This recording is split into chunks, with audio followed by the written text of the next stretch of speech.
Hey, Eleanor, how's it going there? Hello, Darren. How are you? Fine, yourself there. Good. Thank you. Very good. Let Where are me you just. dialing in from? You're kind of a mystery.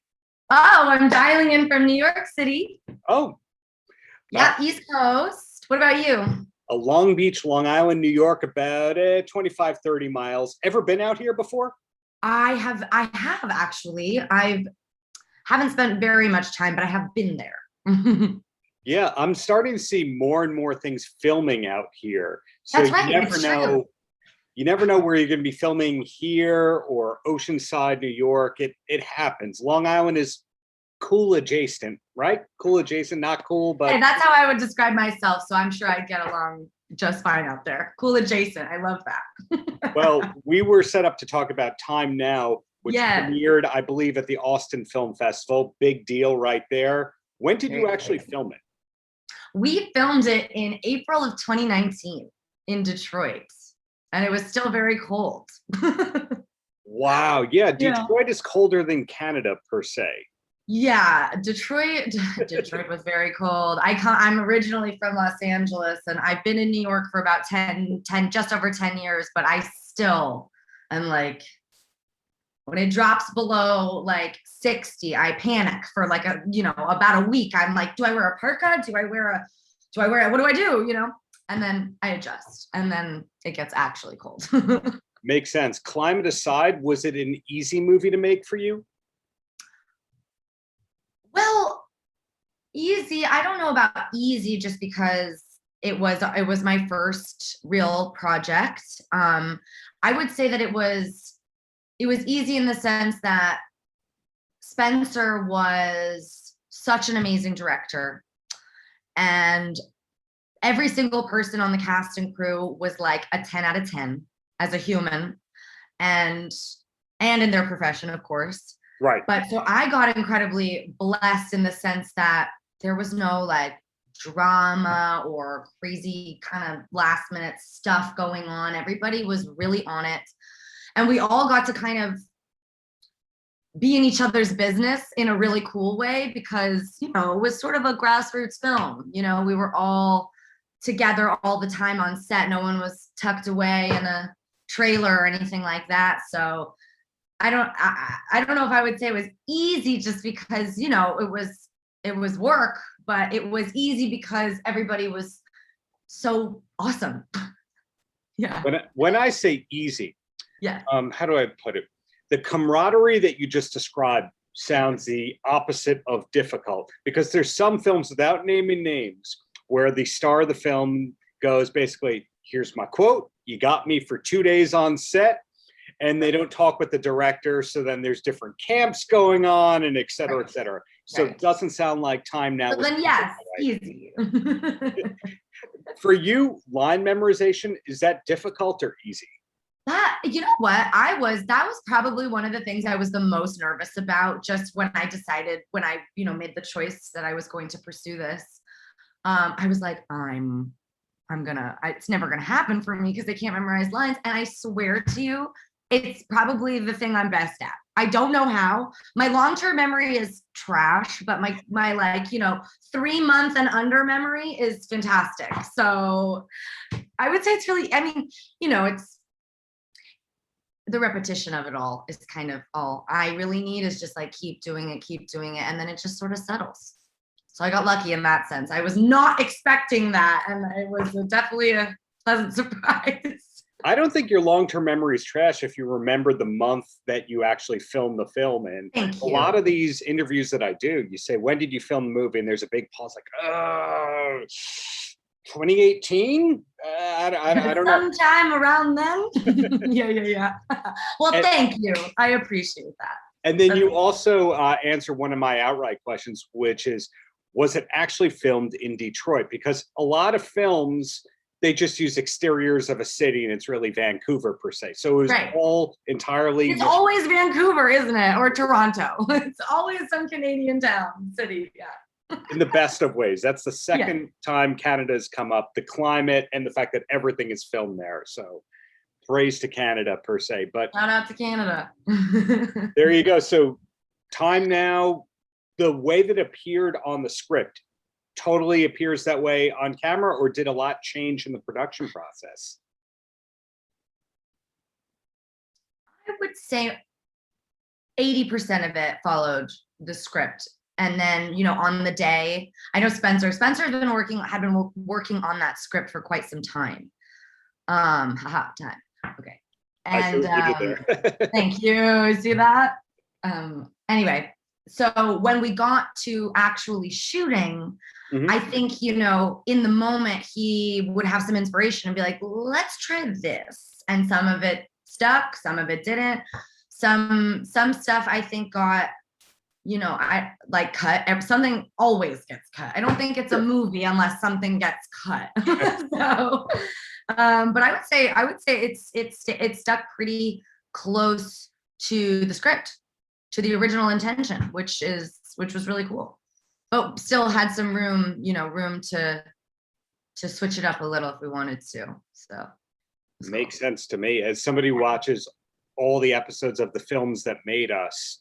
Now, I know how albums get made. I don't know how movies get made per se, but it seems like every single movie, the script has nothing to do with the final product of what you see on the screen. Like, for example, do you know the show I'm talking about, the films that have made us on Netflix? I'm seeing it. It's on Netflix, right? It's on Netflix. It's a great thing that basically takes all these blockbuster films and then tells the real story of how it gets made. So, for example, Pretty Woman has nothing to do with the film that was sold of That's Pretty right. Woman. It was like a Disney film initially, right? Or no, Disney took it over and right, there it is. Student of the game, that Eleanor. You know what you're talking about right there. So well, I know that one. Without Don't giving ask me any more questions. No. Without giving too much away, the way that Gary Marshall filmed it was he basically said, okay, we're going to do a complete honest to script take. Then we're going to let you improvise a little, and then we're going to do an off-the-wall take. And pretty much the film is a mix of all those takes, per se. Was this film time now totally, here's a script, film it this way? No, I would say that Spencer was definitely open. I mean, I think we sort of followed that a bit of like, this, we're gonna shoot it as it's written. And then there was definitely some room to play, which was really cool. I especially think of, Claudia and I, some of our scenes like in the car or in the library, we sort of got to, play around a little bit. So that's always, it's like the best when you get to kind of just play and be present. But it's hard to do, it's hard to do when you're moving that quickly. We shot the whole thing in 3 weeks. So it was like, we really had to stay on a tight schedule. But yeah, no, I would say it was a little bit of a mix. I don't know that we did anything that was like go crazy, but in the car, when I'm with Cash in the car towards the end there, that was a really difficult day for me. I will be honest. That was just a hard day. We had all of the most intense scenes on one day. It was like 20 degrees. I'm in this like see-through dress and I was like, oh my god, I'm not gonna survive this, but I did. I'm here. But and that scene, I think there was a little bit, Spencer was like, just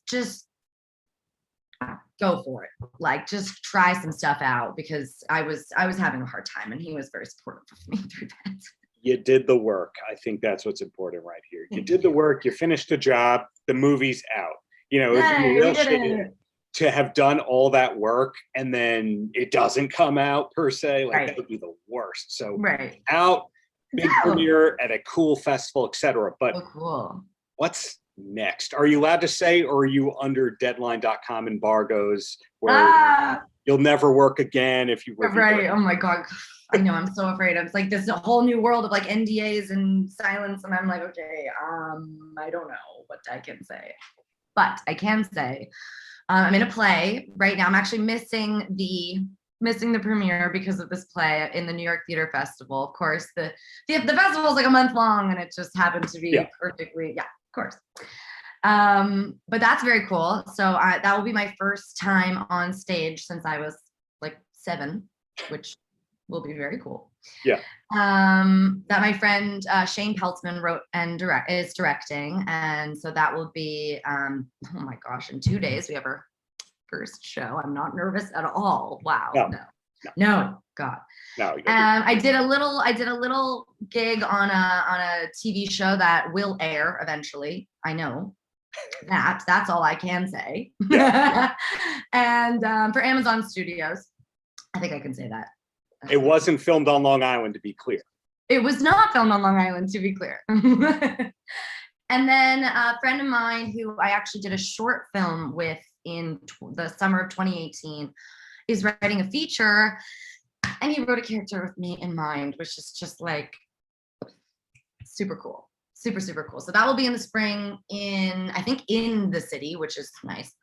Don't have to travel and get to sleep in my own bed. Wow. Sure. And that's it. Other than that, just auditioning and yeah. That's plenty. But yeah.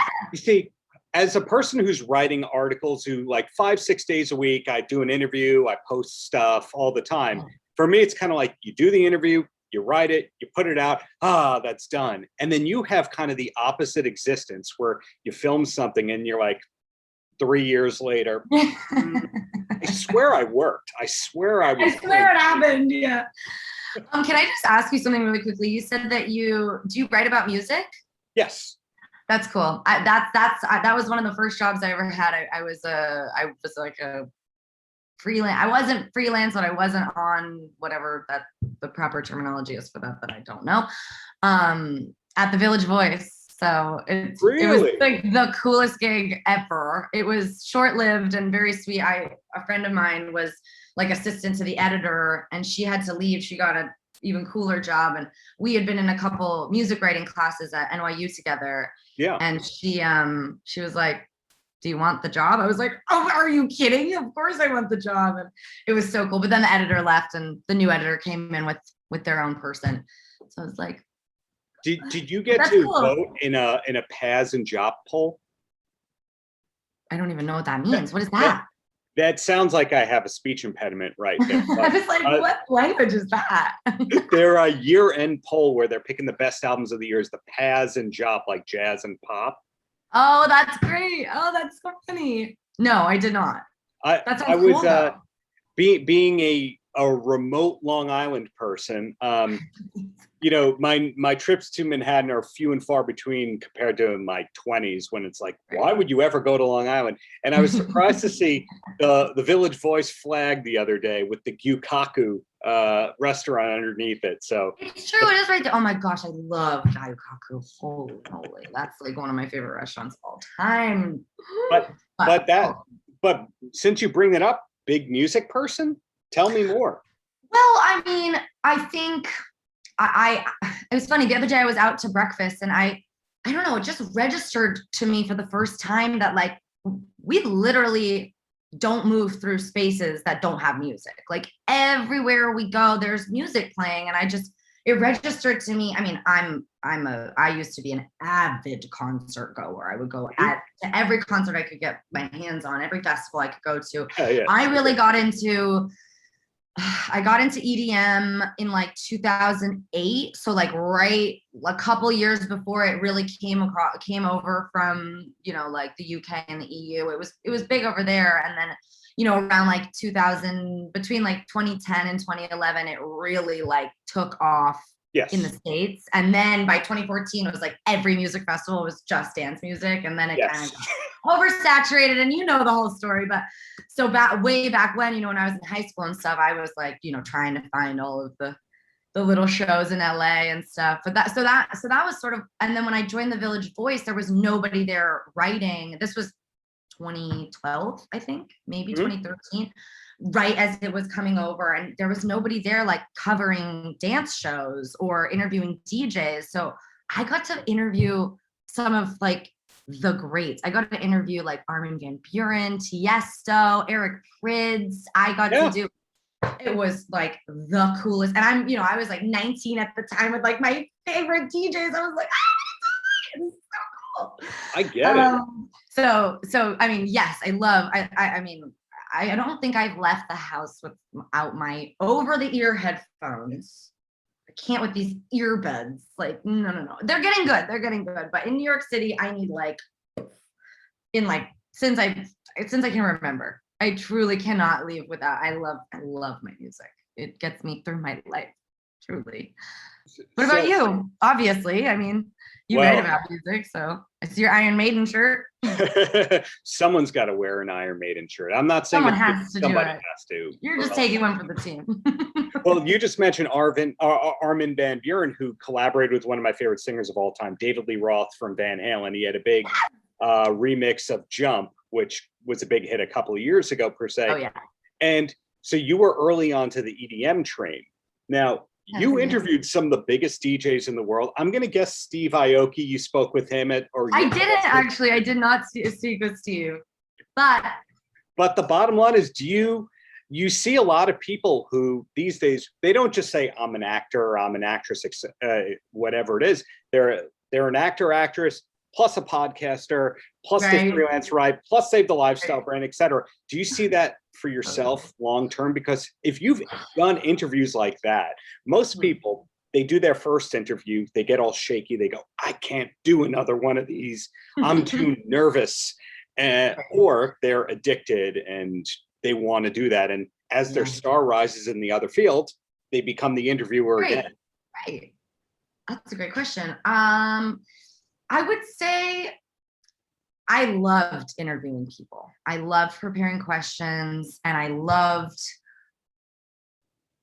finding the angle, by the end, like it was like a puzzle piece coming together when you're done writing an article. It's like, that's so nice. Look at what I did. I tied it back through and then the thing and whatever. So I love to do interviews. I'm a talker.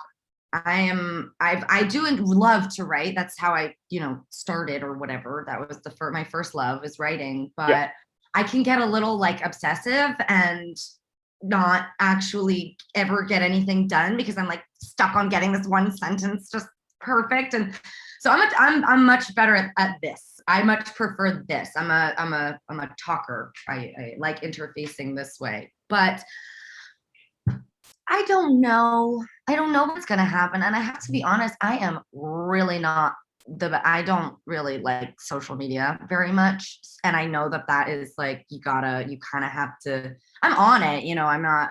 But no, not at all. I'm going to cut you off there. I'm going to say, please tell me I'm wrong. I'm going to say at least 70% of the actors I interview, I go to, post the article and tag them, go, oh, they don't have a Twitter. Okay. They just have the Instagram of themselves selfieing at the premiere and their dog, and that's about it. So actors seem to be the one profession where they don't have social media of all the entertainment. There are a lot of actors without social media. You're right. So true. Yeah, unless you have the secret Matt Damon anagram account that eventually they figured out. Unless you have that. Besides Time Now, do you have a film or TV recommendation you could pass along to somebody who needs it? Oh my God, yes. Okay, my favorite TV show I ever watched, it's called Dark. It's a German show on Netflix. Yeah, my wife's into that one, yeah. Oh my God. That's totally my favorite subject matter, like time travel and black holes and things like that. And sure. I am like so obsessed by like quantum physics and things I can barely understand, but I will do my best. So yes, it would be my like number one recommendation for TV show. Fair. And the last question I got for you is this one might be hard because you mentioned the long-term memory difficulties. Oh God, here we go. What was the last concert you went to? Oh, the last concert I went to, I can do this. Oh, the last concert I went to. So the last was my friend. Her name is Leah Kate, and she is a full-blown pop star. And I'm so proud of her. She's been my best friend since we were like 12. I mean, I've known the girl more than half my life at this point. And that was the last concert I went to. She played at the Mercury Lounge and she was amazing. And I'm just so proud of her. And yeah. And then before that, I went to go see this DJ called Rez at the Brooklyn Mirage. I'm a little, at this point, I think it's, we're all going out and doing concerts and stuff, but I have sort of tried to keep my large crowd time outdoors, just because I'm vaxxed and everyone I know is vaxxed, obviously. And in New York, you have to be vaxxed to basically do anything. But yeah, I've tried to keep myself outdoors, just sort of out of respect for folks who. You're being choosy. you're choosing the right opportunities, like you're choosing the right roles, the right gigs. That better? Yes, thank you. The avid gig goer goes. You're better at this. Well, the bottom line is, Eleanor, thank you for your time. Looking forward to whatever is next, whatever thank the media. Thank you so much, and thank you for such thoughtful questions. I really enjoyed chatting with you. My pleasure. Keep up the greatness there. Thank you. Likewise. Paltrocast.